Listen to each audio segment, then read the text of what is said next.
Hola, hoy vamos a ver cómo cambiar manualmente la zona horaria en Alcatel 3.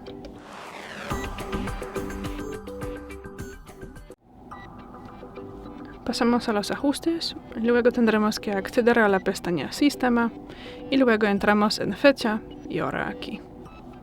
Y bueno, desactivamos la segunda posición de la zona horaria automática y tras eso podremos aquí cambiarla manualmente.